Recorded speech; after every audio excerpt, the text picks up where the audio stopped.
Alors bonjour tout le monde, Sylvain Raymond en compagnie de Gabriel Gélina du Guide de l'Auto. On est au Salon de l'Auto de Genève et pour moi c'est un de mes salons préférés parce qu'on voit ici des véhicules qu'on voit à peu près pas ailleurs. Oui, tout à fait. Genève, c'est un des grands rendez-vous de l'automobile sur l'échiquier mondial. C'est surtout un salon où on voit des petits constructeurs, des marques comme Pagani, comme Koenigsegg, mais aussi des préparateurs, des marques comme Brabus, ABT, Zenvo.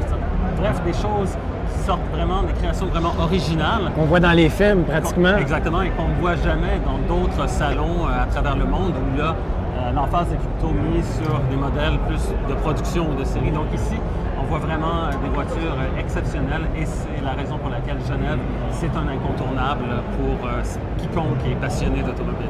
Alors, on est live avec vous. On vous présente un montage des meilleurs moments du Salon de Genève, les véhicules qu'on a découverts, exactement comme Gabriel l'a mentionné, les véhicules particuliers. Vous allez en avoir pour vos goûts. Puis on va essayer également de vous trouver des véhicules un peu plus abordables qui sont assez rares au Salon de l'Auto de Genève. Ne manquez pas ça, vous allez en avoir plein la vue.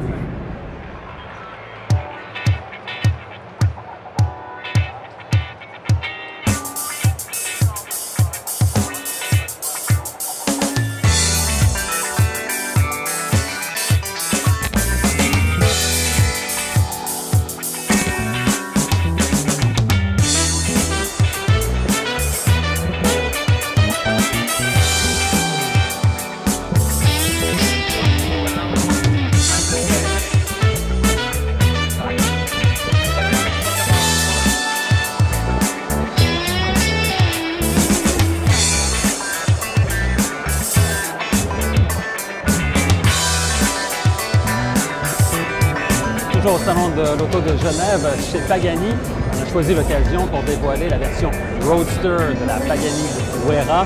On se souviendra que cette voiture a été la star de la page couverture de l'édition 2015 du Guide de l'Auto. Et voici maintenant le modèle Roadster qui fait appel au même moteur, c'est-à-dire le V12 17 litres Mercedes-Benz qui développe 760 chevaux. Évidemment, c'est presque une œuvre d'art de cette voiture. Et du côté du Roadster, on va en construire seulement 100 exemplaires qui sont d'ailleurs déjà tous vendus.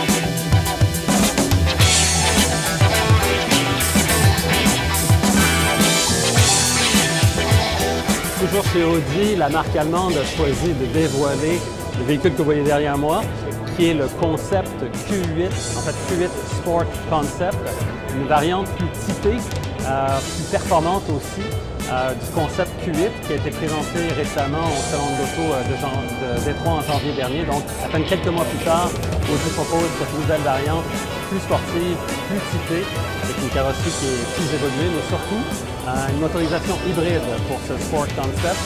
Donc, on parle ici d'un V6 de 3 litres suralimenté par un compresseur électrique, le tout jumelé également à un moteur électrique pour une puissance combinée de 476 chevaux et on annonce un sprint de 0 à 100 km/h en 4,7 secondes pour ce nouveau Audi Q8 Sport Concept à motorisation hybride.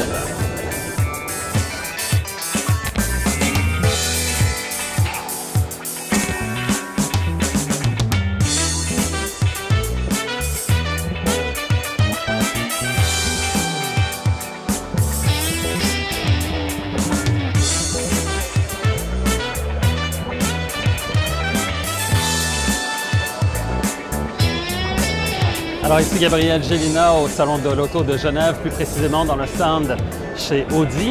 La grande première chez Audi au Salon de l'Auto de Genève cette année, c'est évidemment ce nouveau coupé RS5, donc la dernière déclinaison, si on veut, de la gamme A5 S5. On a affaire ici à un moteur V6 biturbo de 2,9 litres, une puissance chiffrée à 450 chevaux pour ce nouveau modèle dont le look est inspiré aussi de la voiture de course IMSA 90 Quattro qui avait écumé un peu le championnat IMSA GTO il y a évidemment plusieurs années de cela.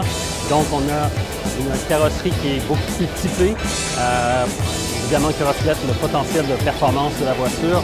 Aussi des sièges sport, un volant sport avec méplats à la base, une instrumentation sport, bref, tout ce qu'il faut pour faire de ce coupé RS5 la nouvelle sportive de la gamme Audi.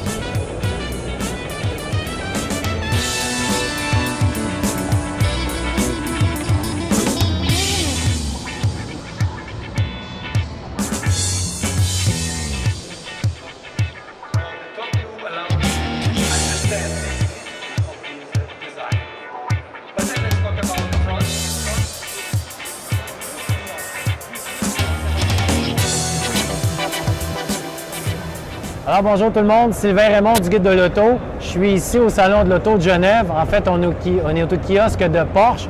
Je suis en compagnie de Patrick Saint-Pierre, qui est le responsable des relations publiques pour Porsche Canada. Alors bonjour Patrick. Bonjour Sylvain. 3 nouveautés chez Porsche cette année au Salon de Genève. La première, c'est la Panamera Turbo S hybride. Oui. Alors, on connaissait la Panamera Turbo, la Panamera hybride. Oui. On l'amène maintenant à la sauce turbo, donc ça devient la plus puissante des Panamera offertes. Effectivement, donc la première version Turbo S de notre gamme qui propose une propulsion qui est hybride. Okay.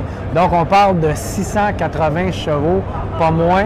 Oui. C'est assez performant comme voiture. Alors, comme on le voit, il y a beaucoup de gens qui passent devant notre vidéo. C'est malheureusement ça, Genève, salon très occupé.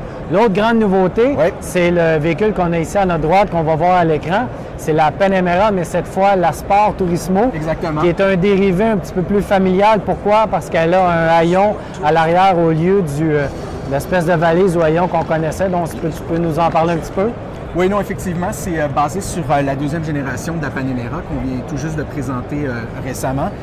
Donc, c'est un véhicule qui, vraiment, côté style, propose vraiment la même solution que ce qu'on avait offert avec le prototype qui avait été présenté en 2012 à Paris. Au Salon de Paris. Exactement. Qui avait attiré beaucoup les regards. Les gens l'avaient adoré. On se demandait d'ailleurs pourquoi Porsche ne l'avait pas amené en production et pourquoi on a attendu plus de 4 ans pour arriver avec le modèle. Voilà, donc mais elle arrive. Oui, exactement. Modèle qui va certainement être populaire au Canada parce qu'on aime les familiales. En fait, il semble y avoir une recrudescence pour l'engouement des acheteurs envers les familiales.